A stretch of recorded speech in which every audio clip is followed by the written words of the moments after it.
नमस्कार दोस्तों, स्वागत है आप सभी का। मैं हूं मुकेश।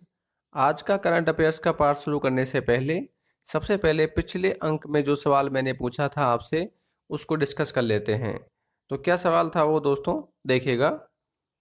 इनमें से किस देश को पीछे छोड़कर भारत कोरोना वायरस से तीसरा सबसे ज़्यादा प्रभावित होने वाला देश बन गया है?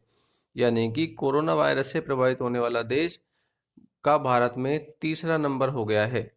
तो वो तीसरा नंबर जो अचीव किया है भारत ने, ये बड़ी खुशी की बात नहीं है, वैसे तो बड़ी दुर्भाग्यपूर्ण बात है। लेकिन तीसरे नंबर पे जो भारत आया है वो किस देश को पीछे छोड़कर आया है, ये हमारा सवाल है।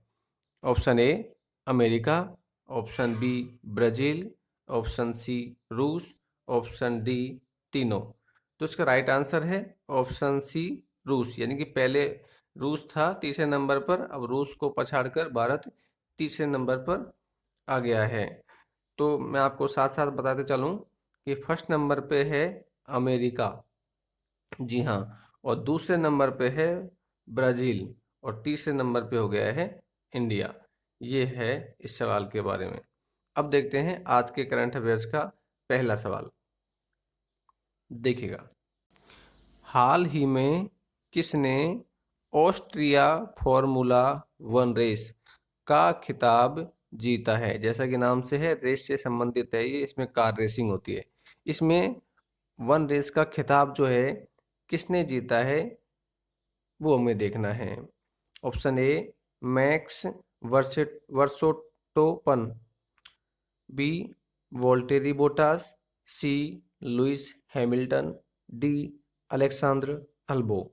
तो इसका राइट आंसर है वोल्टेरी बोटास। जी हाँ, इन्होंने ये फॉर्मूला वन रेस का खिताब जीता है, और ये फिनलैंड के खिलाड़ी हैं। किस देश के खिलाड़ी हैं? फिनलैंड के, जी हाँ। और ये खिताब इन्होंने 5 जुलाई 2020 को जीता है।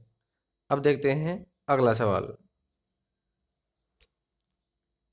हाल ही में कौन अंतर्राष्ट्रीय वित्तीय सेवा केंद्र प्राधिकरण, क्या नाम है इसका? अंतर्राष्ट्रीय वित्तीय सेवा केंद्र प्राधिकरण, शॉर्ट में इसको बोलते हैं IFSA, यानी कि international financial services centre and authority, यानी कि अंतर्राष्ट्रीय वित्तीय सेवा केंद्र प्राधिकरण के पहले चेयरमैन बने हैं। कौन बने हैं इसके पहले चेयरमैन?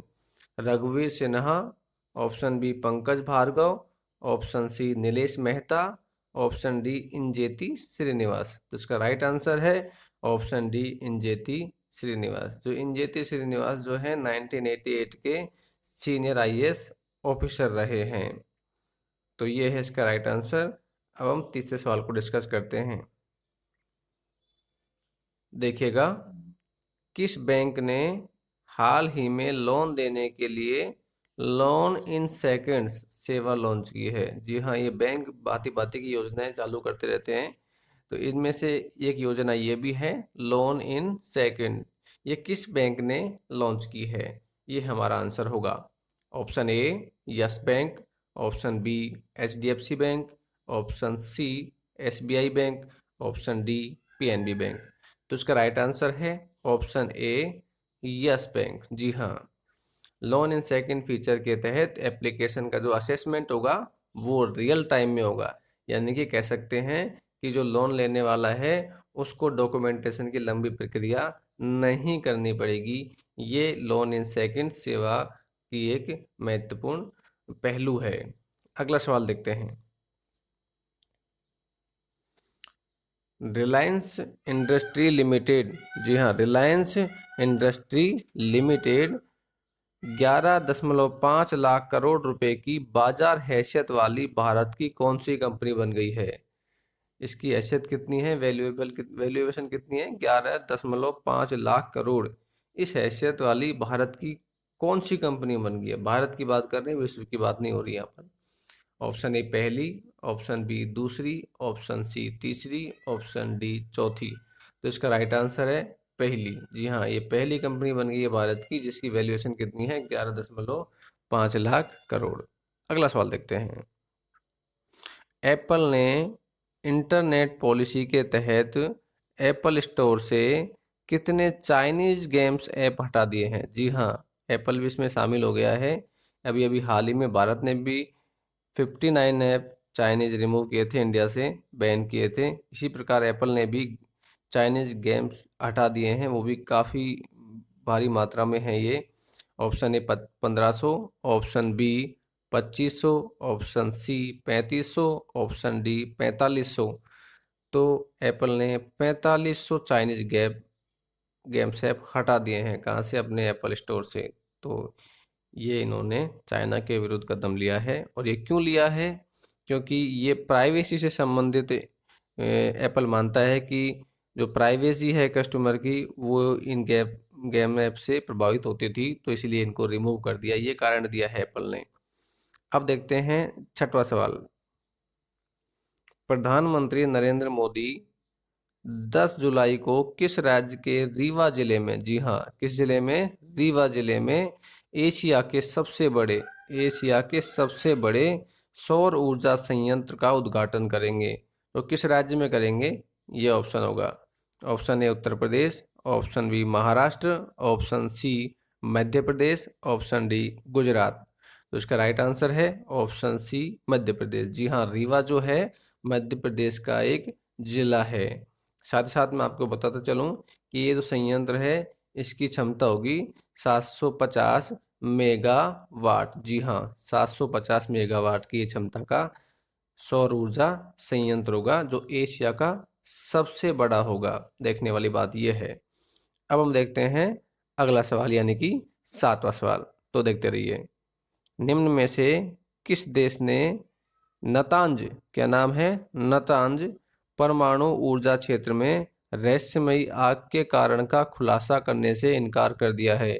जी हाँ, नतांज क्षेत्र में अभी रहस्यमय तरीके से आग लगी है और उसका कारण का खुलासा करने से मना कर दिया गया है। जाहिर सी बात है, कोई परमाणु संबंधित गतिविधि इस देश ने की है, उससे ये आग लगी है, लेकिन इन्होंने उसको खुलासा करने से इनकार कर दिया है। Option A Japan, option B चीन, option C Iraq, option D Australia. तो इसका राइट आंसर है ऑप्शन सी इराक। अगला सवाल पे आते हैं। आठवां सवाल।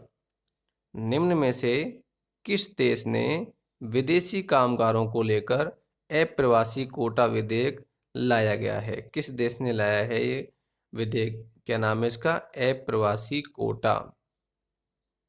तो इस सबसे पहले बताते चलूँ मैं आपको कि ये विधेयक क्या है। ये विदेश के तहत विदेशी जो कामगार हैं, जो उस देश में काम करने जाते हैं, उनकी संख्या में कटौती की जाएगी। और ये कौन सा देश है जो ये कटौती कर रहा है? Option A Iraq, option B Kuwait, option C Yemen, option D Maldives. तो इसका राइट आंसर है ऑप्शन बी कुवैत। जी हाँ, तो ये कामगारों को संख्या कम करेगा, तो इससे करीब 8 लाख भारतीयों को अपने देश लौटना पड़ेगा। जी हाँ, 8 लाख भारतीयों को। तो ये उनके लिए एक झटका है, एक तरीके से मान के चलो। जो भी है, देश को स्वतंत्रता है विधेयक लाने की। देखते हैं कि विधेयक पास होता है या नहीं होता है। 9वां सवाल। नेपाल ने हाल ही में 6 महीने बाद किस देश के बीच के व्यापार मार्ग, सीमा व्यापार मार्ग को फिर से खोल दिया है? 6 महीने बाद खोला है। किस देश के साथ जो व्यापार मार्ग को खोला है? Option A Bhutan, option B Bharat, option C चीन, ऑप्शन डी बांग्लादेश। तो इसका राइट आंसर है ऑप्शन सी चीन। इसका कारण रहा है कोविड-19 की वजह से खोला है, बंद किया था ये, इसलिए अब जाके इनको खोल दिया है। हालांकि कोविड-19 का खतरा पूरी तरह से टला नहीं है, फिर भी व्यापार मार्ग को खोल दिया गया है। 10वां सवाल देखते हैं। एक रिपोर्ट के मुताबिक अफ्रीकी देश में, और अफ्रीकी जो देश है वो कौन सा देश है, किस देश में? एक रिपोर्ट के मुताबिक अफ्रीकी देश में किस देश में पिछले 2 महीने में 350 से अधिक, जी हाँ, 350 से अधिक हाथियों की रहस्यमयी मौत हो गई है? मतलब किस वजह से हुई इसका खुलासा नहीं हुआ है, लेकिन 350 से अधिक हाथियों की मौत हो गई है। Option A Kenya, option B Botswana, option C Tanzania, option D Egypt. तो इसका राइट आंसर होगा ऑप्शन बी बोत्सवाना। तो दोस्तों बताते चलूँ मैं आपको कि पूरे अफ्रीका में सबसे अधिक हाथी बोत्सवाना में ही पाए जाते हैं, अफ्रीका, पूरे अफ्रीका महाद्वीप में। और इसीलिए यूनेस्को ने इस बोत्सवाना को विश्व धरोहर की सूची में शामिल किया है। जी हाँ, संपूर्ण देश को विश्व धरोहर की सूची में शामिल किया। हालांकि एक छोटा सा देश है ये, लेकिन अफ्रीका महाद्वीप में सबसे ज़्यादा हाथी यहीं पाए जाते हैं। अब मैं आपसे चर्चा करता हूँ आज का जो सवाल आपको कमेंट बॉक्स में डालना है, जिसका आंसर वो देख लेते हैं। आज का प्रश्न तो डिस्कस करते हैं इसके बारे में। किस राज्य की सरकार ने बुनकरों को नेकर सम्मान योजना, जी हाँ, नाम क्या है इसका, नेकर सम्मान योजना की घोषणा की है? ए मध्य प्रदेश, बी कर्नाटका, सी उत्तर प्रदेश, डी महाराष्ट्र। तो इसका राइट आंसर आपको कमेंट बॉक्स में डालना है। तो इस करंट अफेयर्स का जो पार्ट मैंने आपके लिए लेके आया हूँ, इसका पीडीएफ जो है आप डिस्क्रिप्शन बॉक्स में मैं डालूंगा, वहाँ से आप चेकआउट कर सकते हो। तो दोस्तों, यदि आप किसी ने हमारे चैनल को नया नया विजिट किया हो, आपको ये जानकारी हेल्पफुल लगी हो और आपको लगता है कि ऐसे नए नए वीडियो आपको रोज़ लेके आते रहें, आप लाभान्वित होते रहें, तो प्लीज़ चैनल को सब्सक्राइब कर लीजिएगा, वीडियो को कीजिए ज़्यादा से ज़्यादा शेयर और लाइक। तो दोस्तों, मिलते हैं कल के करंट अफेयर्स के पार्ट में। तब तक के लिए जय हिंद, जय भारत, नमस्कार।